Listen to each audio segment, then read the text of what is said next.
opportunity to talk with one of the most influential people really in the sports and entertainment landscape. And that is our guest, Tony Khan, who's the president and CEO of AEW. Wrestling fans know that. He's also the co-owner of the Jacksonville Jaguars. He's also the co-owner of the Fulham FC, English Soccer Club. He also is the owner of True Media, which is an analytics company that's basically servicing every sporting team that you and I are all a fan of.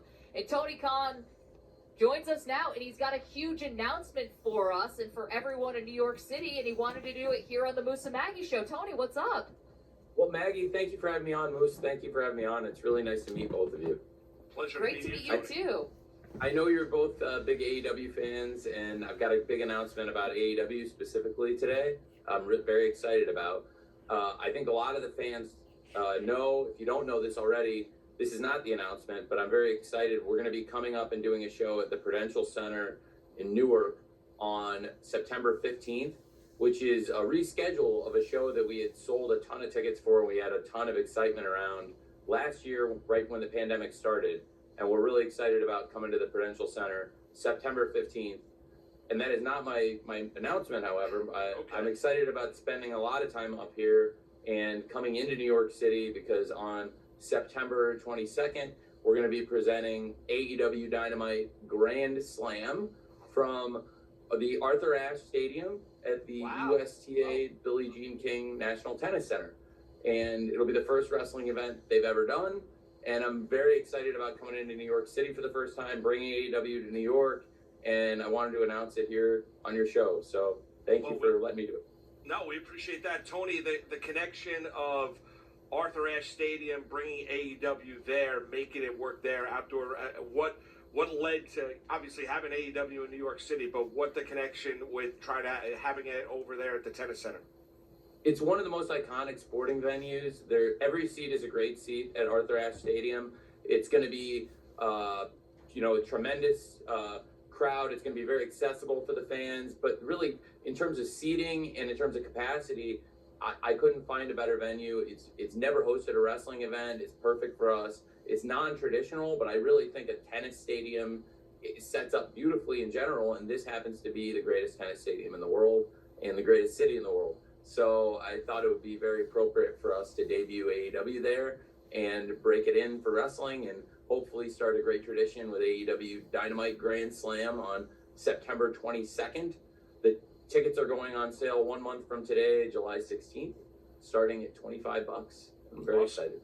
Well, it's a beautiful venue, and I'm sure it's going to be fantastic for a wrestling event for sure. So Tony Khan is our guest. You're doing this big thing where you're taking on the WWE, right? And many have come, many have tried, not many have been able to do it successfully. How much pressure do you feel to keep ratcheting up the competition between AEW and WWE?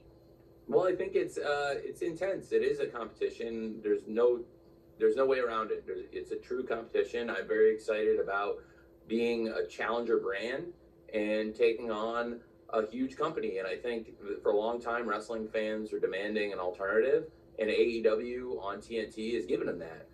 Normally we do our show on Wednesday nights, but tonight we're not going to be on. I'm doing a special Friday Night Dynamite this week. And then in a couple weeks, we return to our Wednesday time slot, and we'll be on Wednesdays from here on out. And, we've really carved out a great fan base, and Wednesday nights made a great tradition for ourselves. We had competition on Wednesday nights, and we don't anymore. I think we were very successful head-to-head against other wrestling on Wednesday nights, and we've carved out that night for ourselves. In the fall, we're going to also be doing a show called Rampage that will also be on Friday nights, and I think hopefully with the Friday Night Dynamite we're doing this week and the shows we've been doing recently, building a nice tradition of AEW on Friday night also. Tony, I want to ask you, about the Jags, right, and NFL football. How excited, is the Jacksonville community? How excited are you to see Trevor Lawrence at quarterback for your franchise here moving forward? So excited. We got a really good sneak preview of what's hopefully in store for all of us in Jacksonville yesterday. Trevor was outstanding in the final mini camp practice. We were kind of adjourning today. The rookies are in for another day, and then the players are off for several weeks, and we come back later in July for training camp, and it'll be great. Great for the Jags fans. What's about to happen, I really believe, in terms of coaching young players and having a direction. This is the best place the franchise has been in, and we've been here for 10 years, my family, in Jacksonville with the Jaguars, and I really believe we're setting up for the future better than we've ever been. And I think with Trevor at quarterback, there's a lot of exciting things ahead for us. He was lights out in the red zone yesterday, which was great to see. All right, well, training camp off to a good start then. Tony Khan is our guest. So you are an analytics guy, right? Like, this is where you really have focused your efforts and where you try to help Jacksonville and Fulham, all of your brands really, and try to help them in an analytic way. Like, we kind of talk about analytics in football mostly with like coaching decisions in game. What's the biggest mistake that NFL head coaches are making in games by not looking and following the analytics? It's a great question, Maggie. It's a great question. I think there's some times where there's some punts where, people might find the more optimal thing to do would be to go for it. But I really believe NFL coaches have changed their decision making. And, like I said, this is my 10th season in the NFL that we're about to have. And in the previous 9 seasons, I've watched the decision making get better and better in the NFL. And fourth down decision making is really where a lot of the most high leverage choices are made. But it really, it permeates from the top. And we have a great coach. I love Urban Meyer and love working with Urban Meyer. And he's been so receptive to working with analytics. I own a company, True Media, that provides analytics, engineering, support services for everything from scouting to, video and everything for players and coaches for 20 of the 30 Major League Baseball teams, and also a lot of NFL teams, in addition to the Jaguars, have used software that we put out and services we use. So for the Jaguars, in addition to like fourth down decision making and in-game stuff, I spend a lot of time on undrafted free agents, and that's kind of my niche. So a good amount of the secondary are players that I signed as undrafted free agents. We've got 6 on the 90-man right now, and a lot of guys who are really important veteran players for us, like Trey Herndon out of Vanderbilt, who was a really unheralded player who's come in and has done a great job for us, and Jared Wilson, who started at free safety out of Michigan, and a number of other really great players, and also some running backs, James Robinson out of Illinois State and Corey Grant out of Auburn. So I really like working the phones with the undrafted free agents. That's a passion of mine, in addition to, of course, English football and, of course, wrestling. Yeah, Tony, the balance there for analytics, because it drives a lot of people crazy. I'm sure you hear it. You mentioned that your company works with 20 to 30 MLB teams. There's a kind of a pulse to the game, a feel for the game as well. You can't have a computer or software or stats kind of dictating or making all the decisions. Where, Tony, from your perspective, 10th year now upcoming with the Jaguars, where's the right balance of using the information but also using it properly? It's a great question, Moose.